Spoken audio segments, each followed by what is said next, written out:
Terima kasih. Assalamualaikum warahmatullahi wabarakatuh. Salam sejahtera bagi kita semua.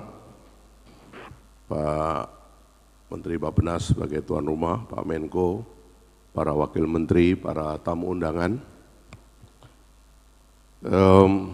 Saya sedikit ingin refleksi ke belakang karena kita ini kalau berada di Bappenas itu artinya kita berada di pusat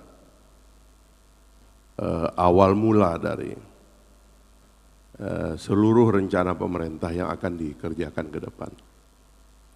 Dan saya mengenal Prof. Rahmat Pambudi tentu sudah lama karena kami juga diundang oleh tim pakar yang beliau dan Profesor Burhanuddin Abdullah pimpin untuk menjelaskan desain rencana awal pemerintah. Lalu lahirlah Astacita dan dengan Astacita itulah kita menyusun RPJMN dan kemudian itulah yang kemarin tercermin dalam pidato Presiden tanggal 15 Agustus 2025 kemarin. Sementara itu kementerian ini lahir dari satu diskusi panjang oleh sebuah satgas yang dibentuk oleh Bapak Presiden segera setelah quick count mengatakan bahwa beliau yang memenangkan pemilu, dipimpin oleh Pak Hashim. Dan yang menarik Pak Menko, saya ceritakan bahwa waktu kita mau memberikan nama dari kementerian ini, Pak Hashim mengundang tamu dari World Bank. Kebetulan di sini ada Pak Louis juga mewakili Bu Kerry di World Bank. Tapi waktu itu yang datang konsultannya Pak Bambang Brojo yang mengatakan kalau usul kami sebaiknya nama kementerian ini adalah Ministry of Housing and Urban Development. Gitu. Karena tadi tren-tren yang disampaikan oleh Pak Dirjen tadi akan mengarah ke sana di mana mayoritas orang Indonesia dalam 10-20 tahun ke depan akan lebih banyak tinggal di perkotaan. Nah itulah sebabnya kemudian di kementerian kami dilahirkan satu dirjen, yaitu Dirjen Perumahan Perkotaan yang di sini ada Ibu Dirjen,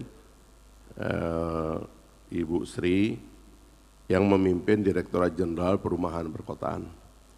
Nah sementara dalam kampanye karena tugas kita ini kan memang memenuhi janji Presiden kepada rakyat Indonesia, yang tidak boleh hilang dalam ingatan kita itu adalah bahwa Presiden mengatakan akan membangun 3 juta rumah, 1 juta di desa, 1 juta di pesisir, dan 1 juta di perkotaan. Ini terlalu tegas beliau katakan dan karena itu memori masyarakat Indonesia khususnya pemilih tentu tidak bisa lupa. Karena itulah angka 3 juta itu harus disebutkan. Setelah sekian lama kita bekerja dalam kementerian baru sampai tadi MC-nya lupa bahwa kita udah pisah dengan Budiana, tadi masih disebut PUPR tadi oleh MC-nya. Sebagai kementerian baru memang kita menemukan problem terpenting kita adalah koordinasi data dan kelembagaan sebelum menyusun kegiatan Pak.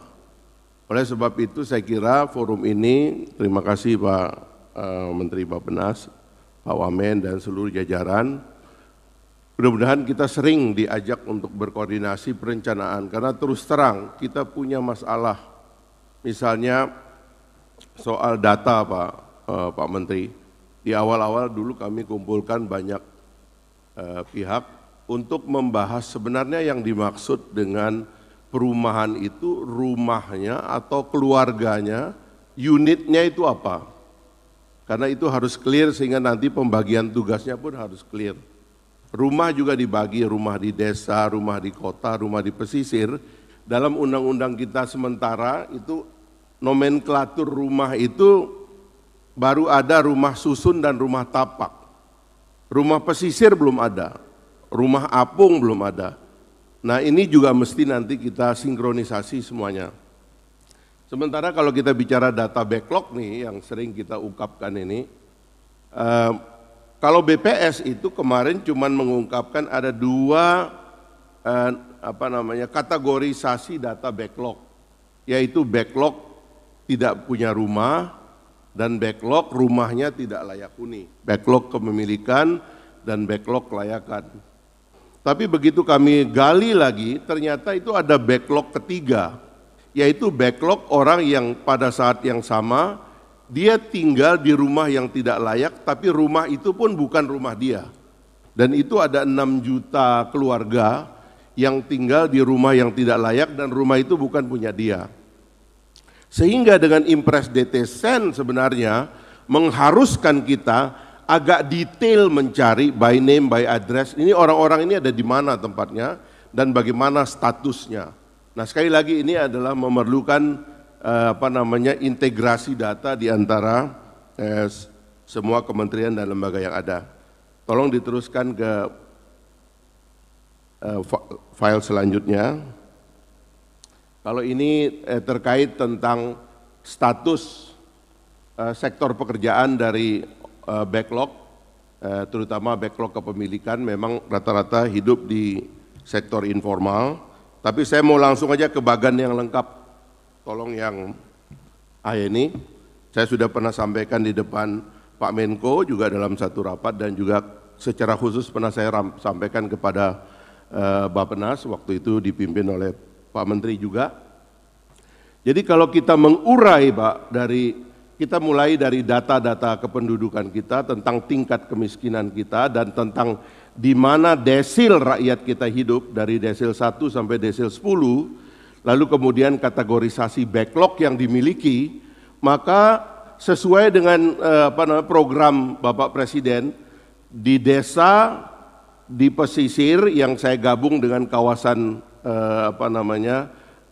slum ya, dan yang ketiga adalah di kota, itu kira-kira kita bagi dalam 3 program inti yang akan menyelesaikan problem-problem ini. Yang pertama di desa, karena data menunjukkan bahwa di desa itu umumnya masyarakat itu punya rumah dan punya tanah, tapi selama ini rumah dan tanahnya itu atau rumahnya itu dibangun dalam keadaan yang tidak memadai, tidak layak. Karena itu di desa orientasinya adalah sebenarnya renovasi besar-besaran, terutama renovasi hal-hal yang krusial di dalam rumah. Misalnya sanitasi. Kalau kita keliling ke beberapa daerah, Pak AHY, masih banyak masyarakat kita itu yang mohon maaf, buang air di apa yang disebut dengan sanitasi terbuka. Di beberapa daerah masih bisa di atas 20-25%. Padahal ini menurut Menteri Kesehatan kemarin dilaporkan bahwa sanitasi terbuka ini sumber penyakit dan sumber penyebaran penyakit. Maka kalau kita bisa di tahun depan Presiden kita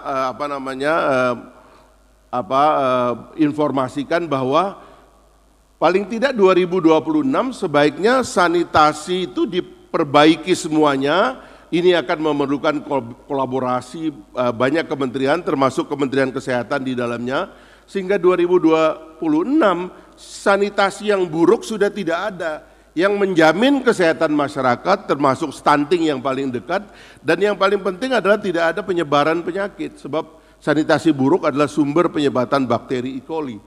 Jadi saya kira ini mungkin yang pertama ya, karena itu kami mengusulkan jika memang nanti orientasinya dikecilkan, karena selama ini di zaman Ibu Diana itu sudah dirumuskan renovasi rumah itu anggarannya sekitar 21,8 juta per unit.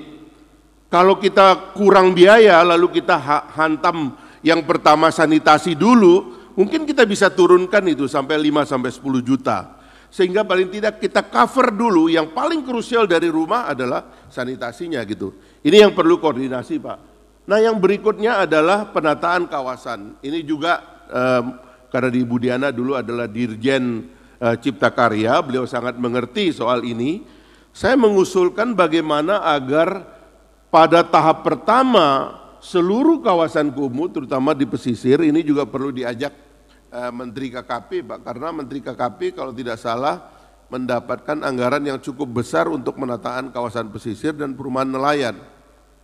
Ini sebenarnya juga menyelesaikan sebagian dari lokasi selam dan kawasan kumuh di seluruh Indonesia. Kita punya sekitar 12.871 pesisir.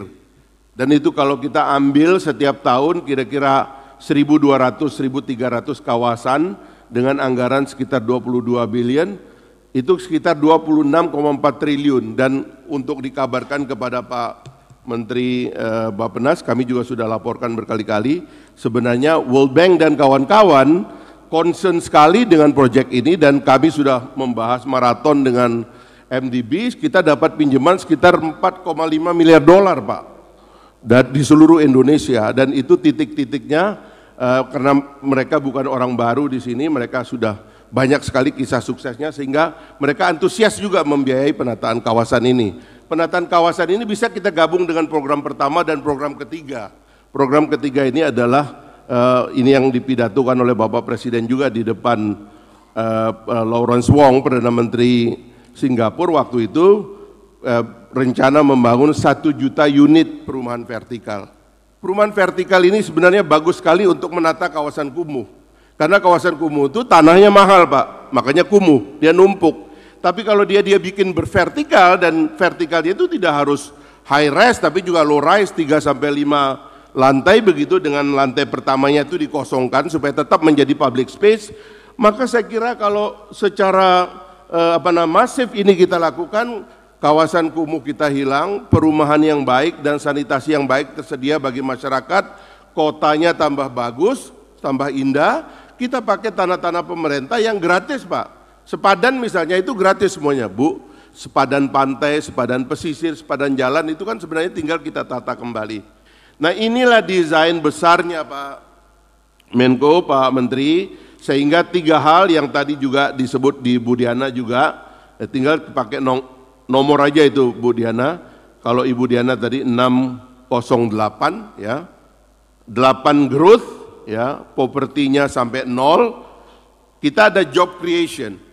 Sebab renovasi, terutama renovasi itu melibatkan keluarga sebagai tenaga kerja dalam renovasi, sehingga akan secara masif menciptakan lapangan kerja di daerah-daerah. Nah inilah yang kalau kita lancarkan, saya optimis Pak Menteri, Pak Menko, bahwa penataan perkotaan kita meskipun undang-undangnya ini on the way, tapi kita sudah punya peraturan pemerintah tentang perkotaan, ini bisa kita selesaikan sekaligus seluruh wajah fisik dari bangsa Indonesia dan menciptakan manusia Indonesia yang lebih sehat dan lebih baik ke depan. Terima kasih. Assalamualaikum warahmatullahi wabarakatuh.